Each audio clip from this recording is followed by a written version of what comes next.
여러분, 안녕하세요. 노년생활 설명서입니다. 씨는 은퇴할 때 1억 원을 가지고 있었습니다. 평생 모은 돈이었습니다. 1억이면 충분하겠지 생각했습니다. 하지만 3년이 지나자 매일 불안했습니다. 통장을 확인할 때마다 숫자가 줄어들었습니다. 9천만 원, 8,500만 원, 8천만 원. 이 속도로 쓰면 언제까지 버틸 수 있을까? 계산하게 됐습니다. 밤에 잠을 못 잤습니다. 10년? 15년? 그 다음엔 어떻게 하지? B씨는 은퇴할 때 3천만 원을 가지고 있었습니다. 씨보다 훨씬 적은 돈이었습니다. 하지만 B씨는 매달 50만 원씩 연금을 받기 시작했습니다. 처음에는 50만 원으로 부족하지 않을까 걱정했습니다. 하지만 3년이 지나자 마음이 편안했습니다. 매달 같은 날 50만 원이 들어왔습니다. 다음 달에도 들어온다, 그 다음 달에도 들어온다. 통장에서 돈이 줄어들긴 했지만 매달 다시 채워졌습니다. 언제까지 버틸까 계산하지 않았습니다. 매달 들어오니까요. 오늘은 이 차이에 대해 이야기하겠습니다. 매달 들어오는 돈이 왜 중요한지, 목돈과 뭐가 다른지, 숫자가 아닌 마음에 대한 이야기입니다. 먼저 목돈이 주는 불안에 대해 이야기하겠습니다. 은퇴하면 대부분 목돈을 가지고 있습니다. 평생 모은 돈, 퇴직금, 집 한 돈, 1억, 2억, 어떤 분은 더 많이 가지고 계십니다. 이 정도면 괜찮겠지 생각합니다. 하지만 현실은 다릅니다. 목돈은 줄어듭니다. 쓰면 줄어듭니다. 당연한 이야기죠.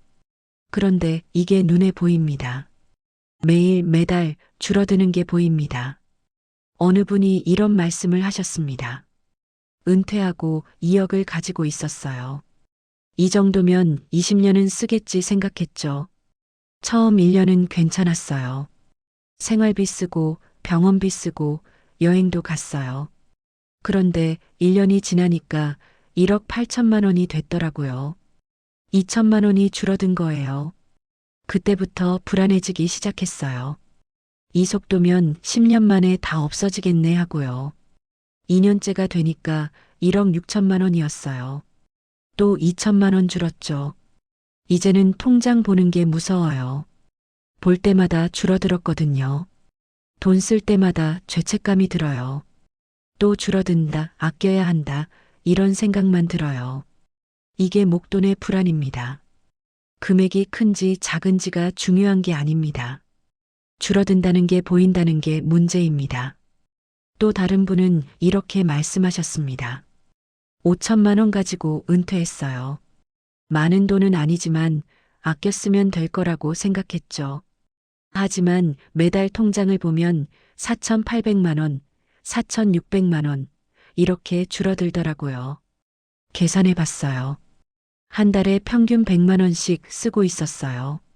그러면 4년 조금 넘게 쓸 수 있는 거예요. 4년 후에는 뭘 먹고 살지? 그 생각만 들어요. 그래서 지출을 줄였어요. 한 달에 70만 원으로 줄였죠. 그러면 6년은 쓸 수 있겠더라고요. 하지만 여전히 불안해요. 6년 후엔 또 어떻게 하지? 이게 목돈의 함정입니다. 얼마가 있든 언젠가는 바닥난다는 생각이 듭니다. 그래서 계속 계산하게 됩니다. 언제까지 버틸 수 있을까? 얼마나 아껴야 할까? 이 계산이 삶을 불안하게 만듭니다. 계산의 압박에 대해 더 자세히 이야기하겠습니다. 목돈이 있으면 자꾸 계산하게 됩니다. 남은 돈 나누기 한 달 생활비. 그러면 몇 개월, 몇 년이 나옵니다. 어느 분이 이런 경험을 하셨습니다. 저는 엑셀 파일을 만들었어요. 매달 지출을 기록하고 남은 돈을 계산했죠. 한 달에 평균 120만 원 쓰고 있었어요. 남은 돈이 1억이면 약 7년 쓸 수 있는 거예요. 그런데 어느 달은 병원비가 많이 나가서 200만 원 썼어요. 그러면 계산이 달라지죠. 남은 돈 나누기 150만 원. 그러면 5년 반밖에 안 되는 거예요. 매달 엑셀 파일을 업데이트하면서 스트레스 받았어요.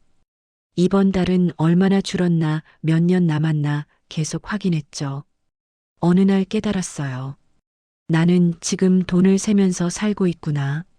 삶을 즐기는 게 아니라 돈이 줄어드는 걸 지켜보고 있구나. 이게 계산의 압박입니다. 숫자를 알면 알수록 더 불안해집니다. 또 다른 분은 이렇게 말씀하셨습니다. 제 머릿속에 타이머가 돌아가는 것 같았어요. 똑딱똑딱 시간이 지날수록 돈이 줄어드는 소리가 들리는 것 같았죠. 밥 먹을 때도 지금 이 한 끼가 5천 원, 한 달이면 45만 원, 1년이면 540만 원 이렇게 계산하게 되더라고요. 친구들이 여행 가자고 하면 여행비 100만 원이면 한 달 생활비네 이렇게 생각하게 돼요. 결국 아무것도 못하게 돼요. 돈 쓰는 게 두려워져요. 이게 목돈만 있을 때 생기는 문제입니다. 돈은 있는데 쓰지 못합니다. 줄어드는 게 보이니까요. 그렇다면 매달 들어오는 돈은 뭐가 다를까요? 매달 들어오는 돈은 흐름입니다. 줄어드는 게 아니라 채워지는 겁니다. 어느 분이 이런 경험을 하셨습니다. 은퇴하고 처음 1년은 목돈으로만 살았어요. 퇴직금 5천만 원 가지고요. 매달 통장에서 100만 원씩 빠져나갔어요. 4,900만 원, 4,800만 원 계속 줄어들었죠.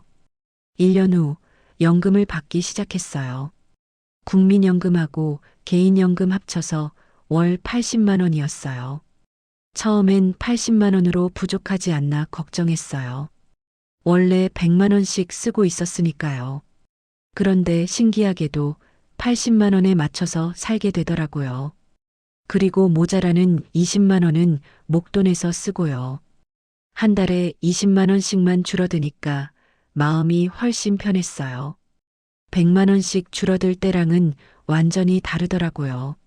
무엇보다 좋았던 건 매달 5일에 80만 원이 들어온다는 거예요. 다음 달에도 들어온다, 그 다음 달에도 들어온다. 이 안정감이 정말 컸어요. 이게 흐름의 힘입니다. 금액이 아닙니다. 들어온다는 것, 계속 들어온다는 것이 중요합니다. 또 다른 분은 이렇게 말씀하셨습니다. 저는 연금을 월 50만 원 받아요. 적은 돈이죠. 이것만으로는 생활이 안 돼요. 그래서 목돈에서 추가로 50만 원씩 쓰고 있어요. 한 달 총 100만 원으로 살고 있죠. 하지만 목돈에서 50만 원 쓰는 거랑 100만 원 쓰는 건 기분이 달라요. 50만 원은 내가 벌어들인 돈이에요. 연금으로 들어온 거니까요. 이건 쓸 때 죄책감이 없어요. 나머지 50만 원만 내 목돈에서 나간다고 생각하면 부담이 훨씬 덜해요. 100만 원 전부가 목돈에서 나갈 때랑은 심리가 완전히 다릅니다. 정말 그렇습니다. 같은 100만 원을 써도 어디서 나오느냐에 따라 기분이 다릅니다. 매달 들어온 돈을 쓸 때는 편안합니다. 하지만 목돈을 쓸 때는 불안합니다. 왜 이런 차이가 생길까요? 심리적 차이입니다. 목돈은 내가 가진 전부처럼 느껴집니다. 그래서 쓰면 줄어드는 게 아깝습니다. 하지만 매달 들어오는 돈은 벌어들인 것처럼 느껴집니다. 그래서 쓸 때 죄책감이 적습니다. 어느 분이 이런 말씀을 하셨습니다. 일할 때는 월급 받아서 쓰잖아요. 그때는 돈 쓰는 게 별로 부담 안 됐어요. 월급날이면 통장에 돈이 들어오고 그걸로 한 달 살고 다음 달 되면 또 들어오고 은퇴하고 나니까 그게 없어진 거예요. 들어오는 게 없고 나가기만 하니까 계속 불안했죠. 그러다가 연금 받기 시작하니까 일할 때 느낌이 조금 돌아오더라고요. 매달 같은 날 통장에 돈이 들어와요. 그러면 아, 이번 달 생활비 들어왔네. 이렇게 생각하게 돼요. 일할 때 월급 받던 그 느낌이에요. 그게 심리적으로 정말 안정적이에요. 또 다른 분은 이렇게 말씀하셨습니다. 목돈만 있을 때는 매달 지출이 손실처럼 느껴졌어요. 100만 원 쓰면 100만 원 잃었다 이런 느낌이었죠. 하지만 연금 받기 시작하고는 생각이 바뀌었어요. 80만 원 들어오고 100만 원 쓰면 20만 원만 쓴 거네 이렇게 느껴지더라고요. 숫자로는 똑같아요. 100만 원 나간 건 마찬가지니까요. 하지만 심리가 완전히 다릅니다. 손실이 아니라 수지처럼 느껴져요. 들어온 돈, 나간 돈, 차액. 이렇게 생각하게 되니까 훨씬 덜 불안해요. 이게 흐름의 심리적 효과입니다. 들어오는 돈이 있으면 나가는 돈도 편안하게 받아들일 수 있습니다. 또 다른 효과가 있습니다. 매달 들어오는 돈이 있으면 지출도 안정됩니다. 어느 분이 이런 경험을 하셨습니다. 목돈만 있을 때는 지출이 불규칙했어요. 어떤 달은 80만 원 쓰고 어떤 달은 150만 원 쓰고 왜냐하면 기준이 없었거든요. 얼마까지 써도 될까? 정확히 모르니까 그때그때 달랐어요. 필요한 건 샀지만 항상 불안했어요. 이렇게 써도 되나 너무 많이 쓴 건 아닌가. 그런데 연금을 받기 시작하니까 자연스럽게 기준이 생겼어요. 월 60만 원 받으니까 60만 원 안에서 쓰자 이렇게 목표가 생긴 거예요. 물론 어떤 달은 넘기기도 해요. 하지만 기준이 있으니까 얼마나 넘겼는지 알 수 있어요. 그래서 다음 달에는 조금 줄이고 이렇게 조절할 수 있더라고요. 목돈만 있을 때는 이런 조절이 안 됐어요. 기준이 없었으니까요. 또 다른 분은 이렇게 말씀하셨습니다. 연금이 월 70만 원인데 생활비가 90만 원 정도 들어요. 그러면 매달 20만 원 부족한 거잖아요. 그 20만 원은 목돈에서 쓰고요. 처음에는 20만 원씩 쓰면 몇 년 쓸 수 있나 계산했어요. 목돈이 2천만 원 있으니까 100개월, 약 8년 반이더라고요. 그런데 나중에는 이렇게 생각이 바뀌었어요. 8년 후면 75세네. 그때쯤이면 지출도 줄어들겠지.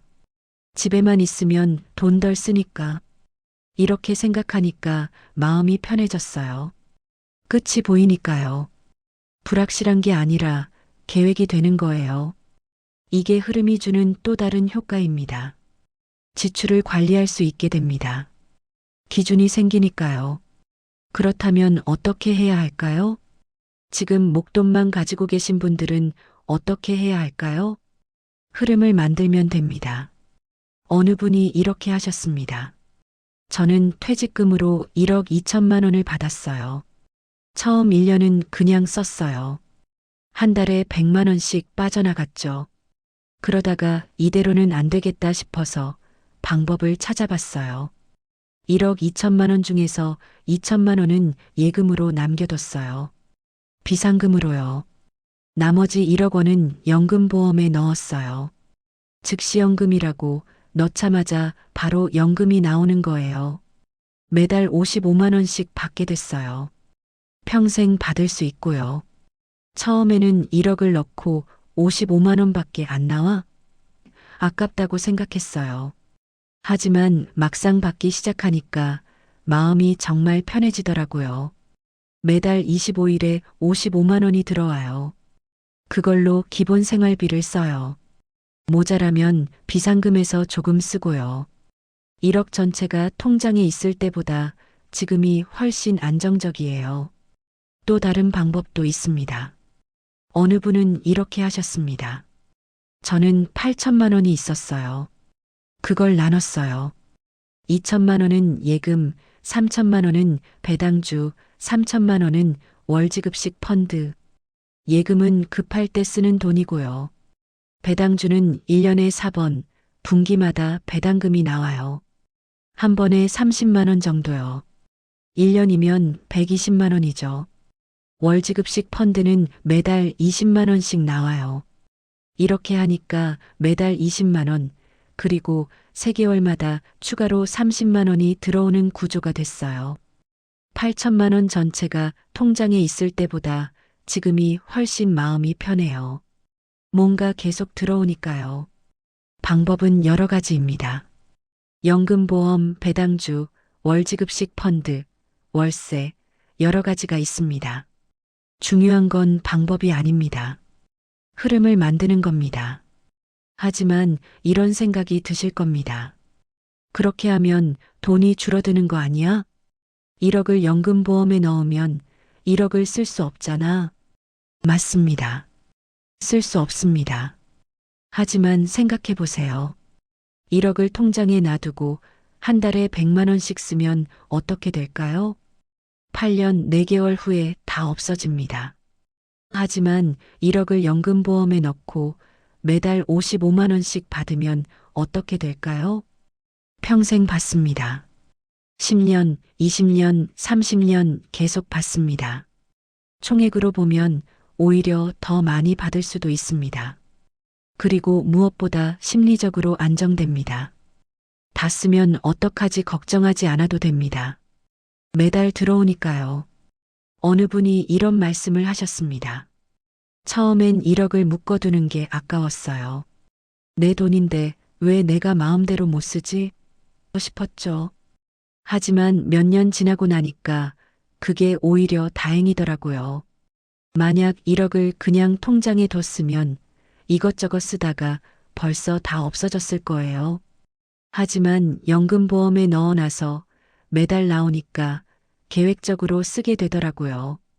그리고 무엇보다 마음이 편해요. 다음 달에도 나온다, 그 다음 달에도 나온다. 이게 정말 큰 위안이에요. 물론 모든 돈을 묶을 필요는 없습니다. 일부는 자유롭게 쓸 수 있는 돈으로 남겨둬야 합니다. 어느 분이 이런 말씀을 하셨습니다. 저는 5천만 원 중에서 3천만 원만 연금으로 바꿨어요. 2천만 원은 예금으로 남겨뒀죠. 급할 때 쓰려고요. 3천만 원으로 매달 30만 원씩 받고 있어요. 이걸로 기본 생활비를 써요. 2천만 원은 특별한 일 있을 때 써요. 병원비 많이 나가거나 집 수리하거나 자녀 경조사 있을 때요. 이렇게 나눠 놓으니까 각자 역할이 생겼어요. 매달 쓰는 돈, 가끔 쓰는 돈. 둘 다 중요해요. 하나만 있으면 안 돼요. 균형이 중요합니다.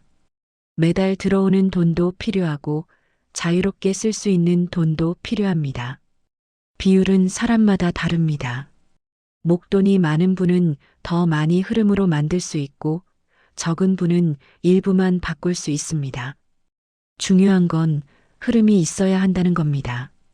마지막으로 중요한 이야기를 하겠습니다. 매달 들어오는 돈의 진짜 의미는 뭘까요? 돈이 아닙니다. 안정감입니다. 어느 분이 이런 말씀을 하셨습니다. 저는 연금을 월 40만 원 받아요. 큰 돈 아니에요. 이것만으로는 생활이 안 되죠. 하지만 이 40만 원이 없었으면 저는 매일 불안했을 거예요. 40만 원이 있으니까 최소한은 있다, 최소한은 들어온다, 이렇게 생각할 수 있어요. 목돈에서 추가로 쓰긴 하지만 40만 원이 바탕이 되니까 마음이 훨씬 편해요. 이게 큰 차이예요. 없을 때랑 있을 때랑 심리가 완전히 달라요. 또 다른 분은 이렇게 말씀하셨습니다. 저는 배당금을 분기마다 받아요. 3개월에 한 번씩 50만 원 정도요. 큰 돈 아니에요. 한 달로 따지면 17만 원 정도밖에 안 되죠. 하지만 3개월마다 통장에 돈이 들어오는 게 좋아요. 아, 뭔가 들어왔네, 이런 느낌이요. 이게 자산이 살아있다는 느낌을 줘요. 그냥 통장에 고여 있는 게 아니라 뭔가 일하고 있다는 느낌이요. 심리적으로 큰 위안이에요. 매달 들어오는 돈은 금액이 중요한 게 아닙니다. 들어온다는 것, 계속 들어온다는 것, 그게 주는 안정감이 중요합니다. 오늘 이야기를 정리하겠습니다. 목돈의 불안, 줄어드는 게 보인다. 언제까지 버틸까 계산하게 된다. 돈 쓸 때마다 죄책감이 든다. 심리적으로 불안정하다. 흐름의 안정. 매달 들어온다. 계속 들어온다는 안정감. 지출을 편안하게 받아들인다. 심리적으로 안정적이다. 흐름 만드는 방법. 목돈의 일부를 흐름으로 전환. 연금보험, 배당주, 월지급식, 펀드 등. 균형이 중요. 흐름, 자유로운 돈. 진짜 의미. 금액이 아니라 안정감. 들어온다는 것의 심리적 효과. 심리적 안정이 진짜 자산. 혹시 지금 목돈만 가지고 계신다면 생각해 보세요. 매달 얼마씩 들어오면 좋을까? 그걸 만들려면 어떻게 해야 할까? 큰 돈을 만들려고 하지 마세요. 흐름을 만들려고 하세요. 매달 30만 원이든 50만 원이든 들어오는 돈이 있으면 삶이 달라집니다. 다음 영상에서는 예금, 연금, 배당이 각각 어떤 역할을 하는지 구체적으로 알려드리겠습니다. 왜 다 똑같은 돈이 아니고 각자 역할이 다른지, 어떻게 나눠야 하는지 함께 알아보겠습니다. 오늘 영상이 여러분 마음에 작은 위안이 되었기를 바랍니다. 감사합니다.